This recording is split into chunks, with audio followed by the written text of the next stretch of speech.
فرمایا کرتے تھے قیامت میں جو ہم نے حضور کی تلاش کرنی ہے تو بچنا ہے، تو دنیا میں کیوں نہ نبی پاک کی غلامی میں آ جائیں۔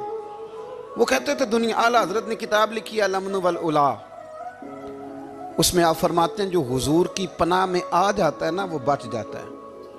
اللہ کرے آپ کو سمجھ آئے میری بات کی۔ جو حضور کی پناہ میں آ جاتا ہے، وہ جو دنیا دار رہتا ہے، مالدار رہتا ہے، حضور کی پناہ میں نہیں آتا وہ بے سکون رہتا ہے۔ فرماتے ہیں یہاں دنیا میں بھی حضور کی پناہ میں آ جاؤ، آج لے ان کی پناہ۔ اور آج دلیل آپ نے ابن ماجہ کی حدیث لکھی ہے، حضرت تمیم داری حدیث کے راوی ہیں، اعلیٰ حضرت نے لکھی ہے، فرماتے ہیں جو حضور کی پناہ میں آیا بچ گیا۔ دلیل دیتے ہیں، فرمایا انسان جانور بھی آتے تھے تو بچ جاتے تھے۔ حضرت تمیم داری رضی اللہ تعالیٰ عنہ فرماتے ہیں کہ ہم کھڑے تھے، ایک اونٹ دوڑتا ہوا آیا، نبی کریم صلی اللہ علیہ وسلم کے پہلے اس نے قدموں پہ سجدے کیے۔ صحابہ کہنے لگے حضور ہمیں بھی اجازت دیں، فرمایا وہ تو بے زبان ہے، اسے تو پتہ کوئی نہیں، پیش نظر ہے وہ نو بہار، سجدے کو دل ہے بے قرار، روکیے سر کو روکیے یہی تو امتحان ہے۔ فرمایا اسے کیا پتا، تم تو مکلف ہو شریعت کے، تمہیں اجازت نہیں ہے۔ اور اعلیٰ حضرت نے 2 ٹوک لکھا ہے، فرمایا سوائے خدا کے کسی کو تعظیمی سجدہ بھی حرام ہے۔ یہ نوٹ کر لیں میری بات۔ اور اعلیٰ حضرت نے فتاوی رضویہ میں لکھا ہے کسی قبر پہ جاؤ تو 4 ہاتھ دور کھڑے رہو۔ اللہ کرے آپ کو سمجھ آئے، کتنے ہاتھ؟ 4 ہاتھ دور کھڑے رہو، سورۃ فاتحہ پڑھو، درود شریف پڑھو، جس قبر پہ گئے ہو ان کی روح کو اصال ثواب کرو، ان کے وسیلے سے دعا مانگو۔ اعلیٰ حضرت فرماتے ہیں قبر کو سجدہ بالاتفاق حرام ہے، طواف قبر کا کرنا بالاتفاق حرام ہے، بوسہ لینے میں اختلاف ہے کہ جائز ہے کہ ناجائز ہے، لیکن بوسے سے بھی چونکہ شک پڑتا ہے تو فرماتے ہیں احمد رضا کی رائے یہ ہے کہ بوسہ لینے سے بھی بچا جائے۔ وہ آ گیا تو اس سے اگلی باتیں کرتا ہے، بس خاموش رہ، باادب رہ اور پیچھے رہ۔ تو حضرت تمیم داری کہتے ہیں یہ حدیث اعلیٰ حضرت نے لکھی ہے الامن والعلا میں، فرماتے ہیں کہ اونٹ نے پہلے سجدہ کیا، قدم چومے، پھر اس نے حضور کے کان میں کوئی بات کہی، روزے دے دوالے نے غلامہ دیاں ٹولیاں، ایک پہ سن دے کروڑاں دیاں بولیاں، یعنی اونٹ نے بات کی تو حضور نے وہ بھی سن لی۔ اعلیٰ حضرت کہتے ہیں جو پناہ میں آتا ہے بچ جاتا ہے۔ کہتے ہیں رسول کریم نے نا اونٹ کی پشت پہ ہاتھ پھیرا اور اللہ کے محبوب فرمانے لگے فکر نہ کر، اب تو آ گیا ہے نا تو جیسے تو کہے گا ویسے ہی ہو جائے گا، جیسے تو کہے گا ویسے ہی۔ ابن ماجہ میں موجود ہے، پر میں چونکہ فاضل بریلوی رحمۃ اللہ علیہ کی کتاب سے پیش کر رہا ہوں الامن والعلا سے، تو میں اسی انداز میں پیش کر رہا ہوں جس انداز میں وہاں ہے۔ حضرت تمیم داری کہتے ہیں کہ ہماری سمجھ میں بات کوئی نہ آئی، تھوڑی دیر گزری تو کچھ لوگوں نے ہاتھوں میں رسیاں پکڑی ہیں، خنجر پکڑے ہیں، دوڑے آئے، یا رسول اللہ یہ ہمارا اونٹ ہے۔ حضرت تمیم داری کہتے ہیں میں نے دیکھا کہ جب وہ آ گئے نا خنجر لے کے تو اونٹ حضور کے پیچھے چھپ گیا۔ آج لے ان کی پناہ، آج مدد مانگ ان سے، وہ حضور کے پیچھے چھپ گیا۔ تو کہتے ہیں کہ نبی کریم صلی اللہ تعالیٰ علیہ وسلم نے فرمایا کیا مسئلہ ہے بھائی؟ یا رسول اللہ ہمارا اونٹ ہے، ذبح کرنے لگے تھے دوڑ آیا ہے۔ تو حضور فرمانے لگے وہ تو تمہاری شکایت کر رہا ہے۔ وہ کہتا ہے یا رسول اللہ میں نے برسوں ان کی نوکری کی، برسوں میں نے بڑی نوکری کی۔ صحیح کہتا ہے یا رسول اللہ؟ ٹھیک کہتا ہے حضور، اب بوڑھا ہو گیا ہوں، تھوڑا زیادہ بوجھ نہیں اٹھا سکتا تو مجھے ذبح کر کے کھانا چاہتے ہیں، میں مرنا نہیں چاہتا۔ نبی کریم فرمانے لگے اچھے لوگ یہ صلہ دیتے ہیں؟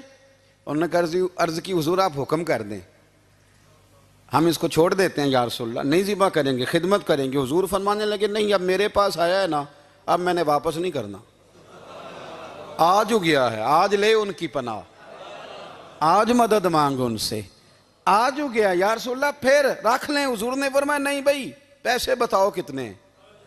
یا رسول اللہ نہیں کچھ نہیں۔ نبی کریم علیہ السلام نے فرمایا نہیں بتاؤ کتنے، بتاؤ کتنے؟ انہوں نے کہا حضور ایک دفعہ ریٹ لگایا تھا تو 100 دینار لگا تھا، حضور نے فرمایا بلال دے دو 100 دینار، 100 دینار دے دیا۔ اعلیٰ حضرت فرماتے ہیں دیکھو ان کی پناہ میں آنے کی برکتیں کتنی ہیں۔ ان سے کہا تم جاؤ، وہ چلے گئے، حضور نے پشت پہ ہاتھ پھیرا، فرمایا جا تو آزاد ہے۔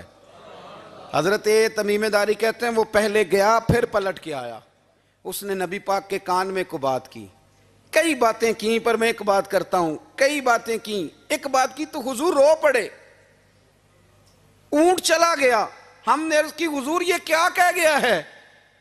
تو محبوب فرمانے لگے یہ کہہ گیا یا رسول اللہ جس طرح آپ نے مجھے چھری سے بچایا ہے میں دعا کرتا ہوں اللہ آپ کی امت کو جہنم سے محفوظ فرمائے، اللہ جہنم سے بچائے آپ کی امت کو، اس طرح مجھے چھری سے آپ نے محفوظ کیا۔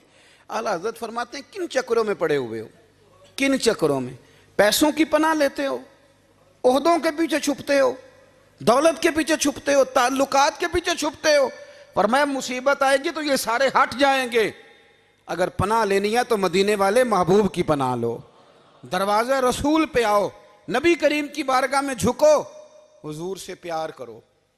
اعلیٰ حضرت فرماتے ہیں محبوب کا ادب کرو، رسول اللہ کی غلامی کرو، فرماتے ہیں پھر کہ گلی گلی تباہ ٹھوکریں سب کی کھائیں کیوں، دل کو جو عقل دے خدا تو تیری گلی سے جائے کیوں، اور فرمانے لگے جان ہے عشق مصطفیٰ روز فزوں کرے خدا، جس کو ہو درد کا مزہ وہ ناز دوا اٹھائے کیوں، جس کو ہو درد کا مزہ وہ ناز دوا اٹھائے کیوں۔ انہوں نے محبوب کریم کی محبت کا پیغام دیا، صحابہ کی محبت کا، بولیے، صحابہ کی محبت کا پوری کتاب لکھی حضرت صدیق اکبر جناب عمر کے فضائل پر۔ اور مزے کی بات یہ ہے کہ اعلیٰ حضرت نے نا اردو شاعروں میں سے کسی کو توفیق نہیں ہوئی حضور کو شہنشاہ کہنے کی، اعلیٰ حضرت نے کہا میرے نبی شہنشاہ ہیں۔ دلیل کیا دی؟ فرمانے لگے پڑھو ترمذی، حضور نے فرمایا میرے 2 وزیر زمینوں میں ہیں 2 آسمانوں میں، زمین کے 2 وزیروں کے نام ابو بکر اور عمر ہیں، آسمان کے 2 وزیر ہیں جبریل اور میکائیل۔ تو اعلیٰ حضرت کہنے لگے حضور وزیر تو کسی شہنشاہ کے ہی ہوتے ہیں، پھر کہہ لو نا شہنشاہ۔ تو پھر فرمانے لگے حاجیو آؤ شہنشاہ کا روضہ دیکھو، حاجیو آؤ شہنشاہ کا روضہ دیکھو، کعبہ تو دیکھ چکے اب کعبے کا بھی کعبہ دیکھو، کعبہ تو دیکھ چکے اب کعبے کا بھی، غور سے سن تو رضا کعبے سے بھی آتی ہے صدا، میری آنکھوں سے میرے پیارے کا روضہ دیکھو۔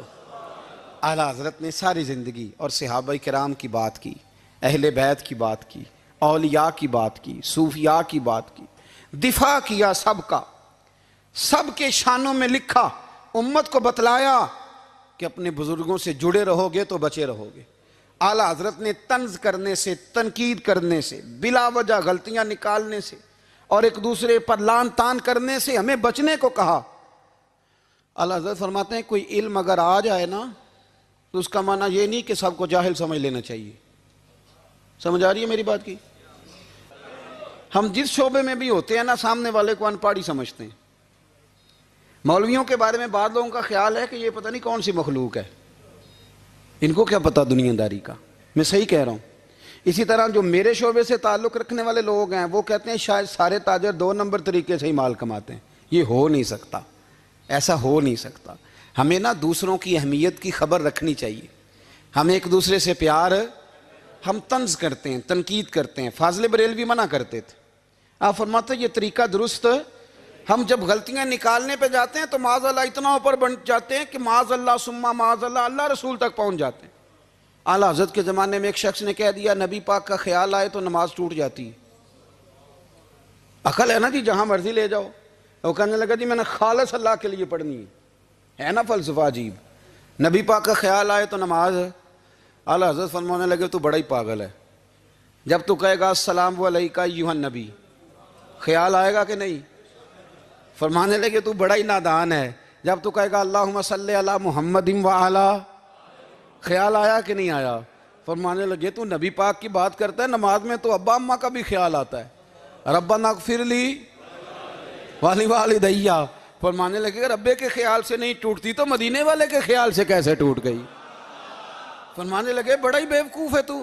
اعلیٰ حضرت فرمانے لگے تو کہتا ہے حضور کا خیال آئے تو ٹوٹ جاتی ہے؟ فرمانے لگے جب تک حضور کا خیال آئے نہ نماز ہوتی نہیں، جب تک حضور کا خیال نہ آئے نماز ہوتی نہیں، سوال ہی نہیں پیدا ہوتا۔ لوگوں نے کہا جناب وہ کس طرح؟ تو اعلیٰ حضرت فرمانے لگے اللہ نے کہا قرآن میں واقعی الصلاۃ نماز پڑھو، یہ نہیں بتایا کتنی پڑھنی ہے، اور یہ بھی نہیں بتایا فجر کی کتنی پڑھنی ہے، یہ بھی نہیں بتایا ظہر کی، یہ بھی نہیں بتایا قیام کیسے کرنا ہے، ہمیں یہ بھی نہیں بتایا رکوع کیسے کرنا ہے۔ ہمیں پتہ کیسے پتہ چلا؟ جب صحابہ نے کہا نا رب کہتا ہے نماز پڑھیں تو کیسے پڑھیں، تو حضور فرمانے لگے سلو کما رأیتمونی اصلی، نماز اس طرح پڑھو کرو جس طرح مجھے پڑھتے ہوئے دیکھتے ہو۔ تو کہا یہ تو کیسی عجیب بات کر رہا ہے کہ نبی کریم صلی اللہ علیہ وسلم کا خیال آئے۔ اور پھر بڑی مزیدار بات، ایک شخص نے اعلیٰ حضرت سے آ کے نا، اس زمانے میں نا ایک آریہ مذہب ہوتا تھا، اب اللہ کا شکر ہے وہ کوئی نہیں، اب ویسے جو بڑے نئے نئے مذہب نکل آئے ہیں، جو آدمی جتنا پڑھ جاتا ہے معاذ اللہ وہ ایک نئی بات ہی شروع کر دیتا ہے، اور جو انوکھی بات کرے اس کے پیچھے رش بھی زیادہ ہو جاتا ہے، سٹائل ذرا ہٹ کے ہو نا جی تو ذرا ماحول جلدی بن جاتا ہے۔ تو وہ آریہ مذہب تھا، تو وہ ایک آریہ آ گیا اعلیٰ حضرت کے پاس، آ کے کہنے لگا کہ فرض کی اہمیت زیادہ ہے کہ سنت کی؟ تو اعلیٰ حضرت فرمانے لگے بھئی اہمیت تو فرض کی زیادہ ہے۔ تو کہنے لگے آپ کا وضو تو پھر سنت سے شروع ہوتا ہے، وضو میں پہلا فرض ہے منہ دھونا، اور آپ سب سے پہلے ہاتھ دھوتے ہیں، یہ بھی سنت، ناک میں پانی ڈالنا یہ بھی، کلی کرنا یہ بھی۔ میری بات کی سمجھ آ رہی ہے؟ اس نے کہا یہ آپ عجیب لوگ ہیں، فرض اگر بڑا ہے تو پہلے فرض ہونا چاہیے تھا۔ سمجھ آ رہی ہے میری بات کی؟ لوگ دین پر بڑے بڑے مختلف اعتراضات کرتے ہیں نا، اس نے کہا جی پہلے ہونا چاہیے تھا فرض، تو منہ دھونا فرض ہے، آپ نے گھٹنوں تک ہاتھ دھوئے، اب یہ جو آپ نے ہاتھ دھو یہ بھی سنت، کلی کری تو وہ بھی سنت، ناک میں پانی ڈالا تو وہ بھی سنت، تو آپ تو چوتھے نمبر پہ فرض ادا کر رہے۔ تو اعلیٰ حضرت فرمانے لگے تم اصل میں محبوب کا غلام نہیں نا، ہاں تجھے کیا پتا ہو یہ بات کیا ہے، تو بیٹھ جا ہم سے سن، ہم تجھے بتاتے ہیں۔ اس نے کہا جی کیا مطلب؟ فرمانے لگے یہ محبوب جو ہے نا ہمارے، یہ ہمیں بڑی جگہوں سے بچاتے ہیں، یہ بچا بچا کے فرائض تک لے جاتے ہیں۔ کیا مطلب؟ کہنے لگے حضور نے ہمیں کہا ہے کہ پہلے نا ہاتھ دھو لو، پتہ چل جائے پانی زیادہ گرم تو نہیں، منہ جالی نہ جائے، پہلے نا دیکھ لو۔ فرمایا پھر ناک میں ڈال کے پتہ کرا لو کہ اس میں سے بدبو تو نہیں آتی، سنت بھی ادا ہو گئی، پتہ بھی چل گیا بو تو نہیں آ رہی، اور فرمایا پھر منہ میں ڈال کے چکھ لو کہ بد ذائقہ تو نہیں۔ اب یہ 3 سنتیں ادا کر کے تم فرض ادا کرو گے تو اللہ بھی راضی ہوگا، اللہ کے رسول بھی راضی ہوں گے۔